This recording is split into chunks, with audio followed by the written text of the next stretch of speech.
What's up, YouTube? Knights here again. Got a pretty quick little review for you here today of another pretty cool knife, man. This one's sent by me to none other than the Ponds. So big shout out to Ponds and people like him that send me knives. I really appreciate it, Ponds. Thank you so much for letting me check out some of your collection. This one is pretty neat. And if you like the content, guys, hit the like button, subscribe if you want more of it. Want to listen to me ramble more. Consider becoming a channel member, maybe join the Patreon, you know, whatever. Thanks to all my channel members, Patreons, viewers, subscribers. Thank you guys so much. Without further ado, let's get into it. This one is the Tenable Knives Colibri Tech. And about the designer, I'm just reading this off the Tenable Knives website. It says, retired from K9 units in the French Army, Jonathan decided to build knives that met his needs when he was active, and then created KnivesShipFree Design. Maybe I'm probably not saying that right, but anyway, it's a slender sheepfoot blade made from Nitro V. Colibri features a long, slender sheepfoot blade delivering outstanding sharpness, durability, and precision. That's a mouthful, and there's a whole bunch of other information on the website about the designer and all the materials and stuff like that. I'm gonna go ahead and do what I normally do. We'll get into overalls here. So overall length from the tip of the blade into the handle. Quite an XL knife, I would say, almost 10 inches. That's crazy for a pocket knife. Pretty long length on that. Really works well though for the size of it.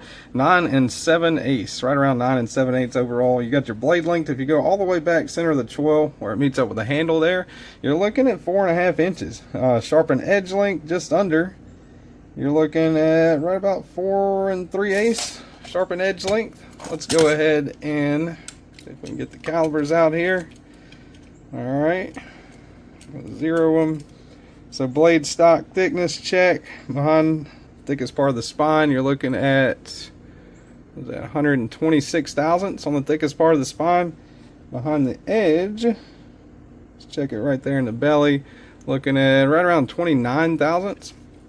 Handle thickness, under half an inch, 466 thousandths. What I got right there.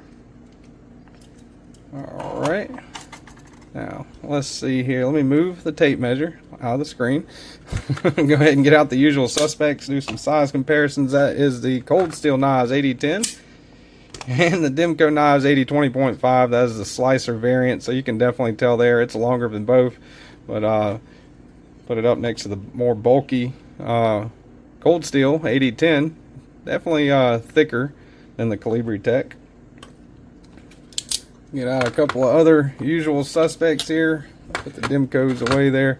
Here is the Ontario Knives Rat Model 1. Put this kind of more centered it up for you there. Ooh, Ontario Knives Rat Model 1, Ontario Knives Rat Model 2. So, Colibri Tech, long knife. And the last two, there's your Spyderco Para 3. And your Spyderco Paramilitary 2. So again, way more cutting edge and way longer than both of those. A couple other Tenables here. This is definitely not a small knife, but the Colibri Tech definitely way bigger than that. That is the Tenable Knives Nest Street. And here's a Tenable Knives Prometheus. So put it up next to, let's see, let's do a budget one. A good size comparison. That is the Vosteed Acorn. Crazy, huh? Pretty long knife, almost like a folding fillet knife, kind of. That's what it reminded me of whenever I first opened it up. That is the DeWalt framing hammer, and there is your 8-inch USA made crescent wrench. Pretty crazy, big knife. The moral of the story there: big knife. All right, now it feels pretty light and hand. The ounce and inch ratio might be right at it. I don't know. Let's see. I would guess around 4.5 ounces. 4.3. Yep, 4.3 ounces. Kind of move it to the side so you guys can see it. Kind of ends up being in a shadow. I need to get a different scale. But 4.3 ounces right there. So actually, even at 4.3 ounces, still under the ounce and inch ratio. Get out the old faded blue jeans. And kind of a unique looking pocket clip too, right? Not sure if that is, let's see. Yeah, that's a steel pocket clip. But a little bit different looking. Deep carry, still got a little bit sticking up there. Actually carries pretty well. It's reasonably slender till you get to the fat end down there. But no, I actually didn't have any issues carrying this in pocket at all. Let's see, T8 I think. Thinking T8 might be bigger. T8 on the pivot, and I think everything else, I believe, unfortunately, is T6. So T6 on the pocket clip, T6 on the body, T8 on the pivot. You do have, let's see, let me get Pond's flashlight here. A little O-light that Pond's gave me. I really appreciate that. Again, Ponds, you do have some milling on those liners. Steel liners on the inside, G10 on the handle material. Do have some milling out for weight reduction, so that helps. Pretty neat pattern on this handle material. Looking at them on the website, they do have a few different variants. These go for around 60 bucks. You got Nitro V on the blade steel. If you look up close, right there, you got Colibri Tech, right? Craxrum design, however you say that. I'm sure I'm saying it wrong. Craxrum? I don't know. Probably saying that dead wrong. Really comfortable in hand, man. Whenever you grab, I mean, you can choke way back here. You know, I wear a large size glove. I have average, I would say average size hands.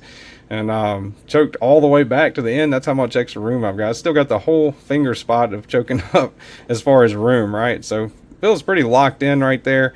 Not really a forward choil or anything like that. Maybe you can, if you want to get way up on it, you can kind of angle your hand like that, put your thumb where it goes in that swoop. This is definitely going to be better for people with hands larger than mine, I would say. So the larger your hands are, even the better ergos that you're going to get out of this.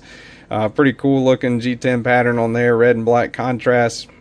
Black watch finish on that Nitro V blade, which is for the price range, is definitely a good to go blade steel. I haven't had any issues that I can remember with Nitro V as far as edge retention in that price range. You know, pretty solid knife. I would definitely say this is a good sub $100 knife. Multiple means of deployment.